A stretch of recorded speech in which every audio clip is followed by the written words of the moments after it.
السلام عليكم اخواني الطلبه، مرحبا بكم في هذا لا فيديو اللي غادي نشوفوا فيه شابيتر نيميرو 3 اللي هي لي نوسيون دو لا ميكانيك كوانتيك.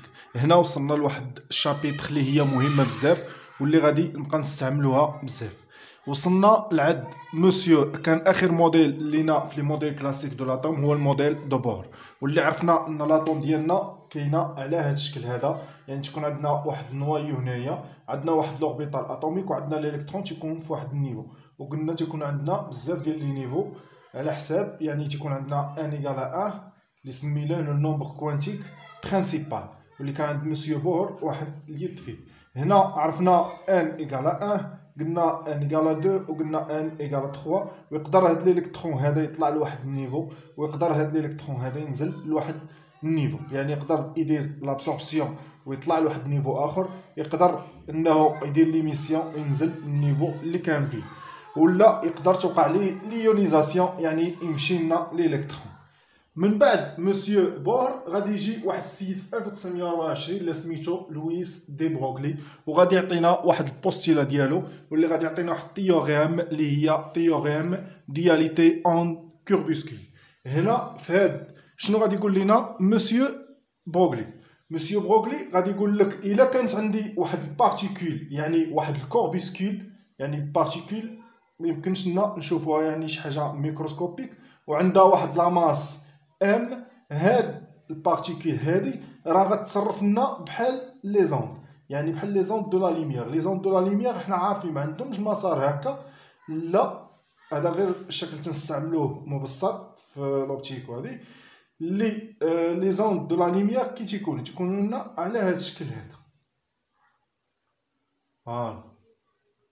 هادو هما لي زوند، يعني وبالتالي هاد الالكترون ديالي ولا هاد البتيت بارتيكول شنو غادا دير؟ غادا تبدا غاديه لنا بحال غتبدا غاديه على الشكل ديال لي زوند.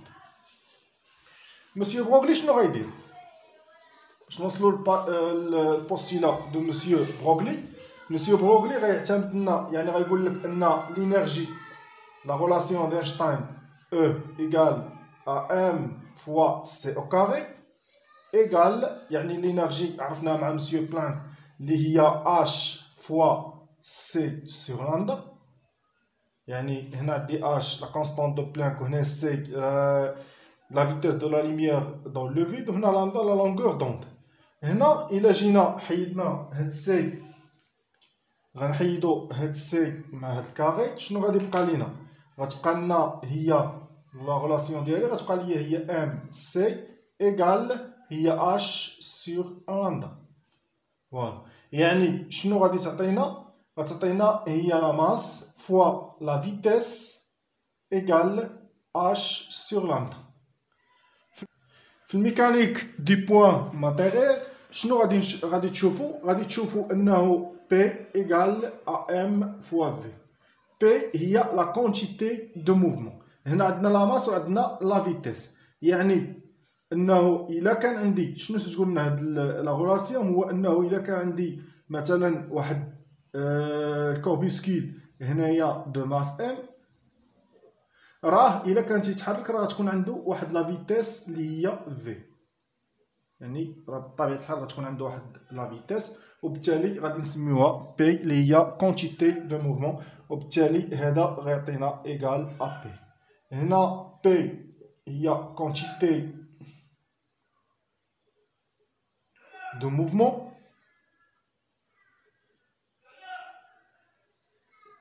هنا اش كونستانت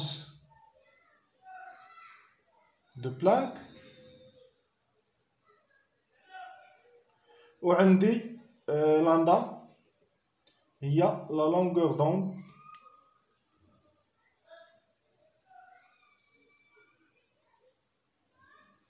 دو بروغلي. وباش تفهموا مزيان هاد لا ريلاسيون هادي اللي هي بوستيلا دو بروغلي، هذه هي بوستيلا لا ريلاسيون دو بروغلي. باش تفهموا مزيان غادي نشوفوا فيها واحد ليكزارسيس في الفيديو اللي جاي ان شاء الله. من بعد مسيو بروغلي النموذج ديال الذره اللي غادي يولي عندنا هو هذا. غيولي عندنا على هذا الشكل، يعني قلنا الالكترون تيكون عندنا غادي في واحد المسار اللي على هذا الشكل هذا، يعني سو ديال لي زوند، وبالتالي غادي يكون عندي الالكترون على هذا الشكل. غادي يكون عندي هكا هكا هكا هكا هكا، فوالا غير شكل تقريبي. هنا عندي لو نوايو ديالي لي شارجي بوزيتيف، الالكترون غادي يكون هنايا، وبالتالي ما غاديش نقدر نحدد الالكترون بالضبط فين كاين. يعني غادي يكون عندي هنايا غادي نولي نسميوه واحد النياج الكترونيك، يعني الالكترون يقدر يكون في اي بلاصه من هاد البلاصه هاديه، يعني يقدر يكون هنا هنا هنا هنا هنا هنا هنا هنا، فوالا. وهذا هو اللي تنسميوه نياج الكترونيك. من بعد مسيو بروغلي غيجي واحد السيد في 1927 اللي سميتو ايزنبرغ. هاد مسيو ايزنبرغ غادي يعطينا واحد البرانسيپ اللي غادي يقول لنا بانه، هنا نقراو يعني باختصار، غادي يقول لك il est impossible de définir avec précision à la fois la position et la vitesse d'une particule. يعني عندي واحد الكوربيسكول اللي هو مثلا بيتيت بارتيكول بحال الالكترون، الا بغيت نحدد لا فيتاس ديالو ولا بوزيسيون ديالو فين كاين بالضبط ما نقدرش نحدو. هذا هو لو برانسيپ ديال مسيو هيزنبرغ. لكن غادي يجي وغادي يقول لك انه تقدر تحدد لانسيرتيتود ديالو. شنو تيقصد بلانسيرتيتود؟ هنا غادي يعطينا مسيو هيزنبرغ يعطينا واحد لا غولاسيون اللي هي دلتا اكس فوا دلتا بي supérieur ou égal à h sur 2p. انا نشرح لكم كل حاجه فيها. اللي دلتا بي افيك دلتا بي كتساوي، قلنا بي شنو كتساوي لنا هي لا ماس فوا لا فيتيس. مثلا الالكترون لا ماس ديال الالكترون فوا لا فيتيس ديال الالكترون، هذه هي بي لا كونتيتي دو موفمون. الا بغينا ندخلو عليها هاد دلتا غتعطينا هي ام. علاش؟ حيت لا ماس راها كونستانت ميمكنش تغير، لا فيتيس راه تكون فاريابل يعني هي دلتا في. نقدر نجي ونعوض هادي هنايا على حسب اللي بغيت. هنا بالنسبه لدلتا اكس شنو تيقصد ليا بدلتا اكس؟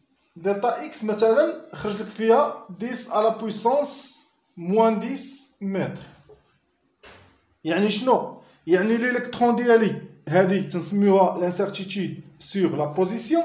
يعني عندي هنايا واحد المسافه ديال 10 على بويسونس موان 10 متر، الالكترون يقدر يكون ليا في اي بلاصه من هنا. يعطي تعطي بحال شكل واحد التقريب، ما تعطيش الالكترون فين كاين بالضبط، لكن تعطي واحد التقريب ديالو البوزيسيون فين كاين. بالنسبه لدلتا بي هي لانسيرتيتود سور لا كونتيتي دو موفمون. يعني الا بغيت لا فيتيس ديال واحد الالكترون تنعطي واحد لا فيتيس اللي هي قريبه ليها، ما يمكنش ليا يعني تنعطي واحد الانترفال ديال لا فيتيس، ما تنعطيش لا فيتيس بالضبط، ما يمكنش ليا نحدد لا فيتيس بالضبط، لكن نقدر نعطي واحد تقدير. هنا عندي كتبوها دابا، عندي تا اكس قلنا هي لانسيرتيتود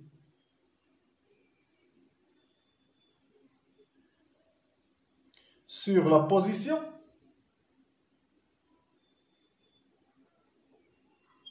وبالنسبه لدلتا بي اللي كتساوي لنا هي ام فوا دلتا في. شنو هي؟ يعني لانسيرتيتود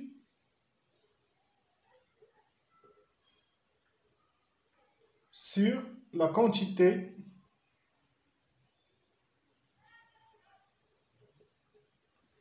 de mouvement. فوالا.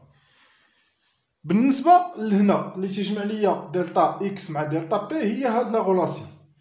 عندي هاد لا فالور هادي اللي هي اش سور دو بي، هادي راهي كونستانت، يعني اش كونستانت دو بلانك، وعندي سور دو بي.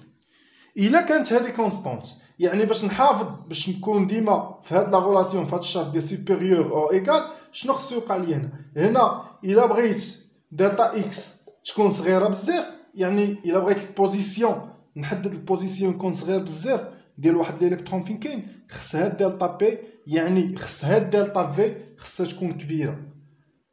فوالا يعني الا كبرت ليا دلتا في ولا اون جينيرال دلتا بي شنو خص يدير هذا غادي يصغر. وبالتالي الا بغيت هاد دلتا في تكون صغيره يعني شنو خصني ندير؟ هاد دلتا اكس خصها تكون كبيره، يعني البوزيسيون ديال الالكترون يعني لانسيرتيتود ديال دو بوزيسيون يعني خصها تكون كبيره بزاف.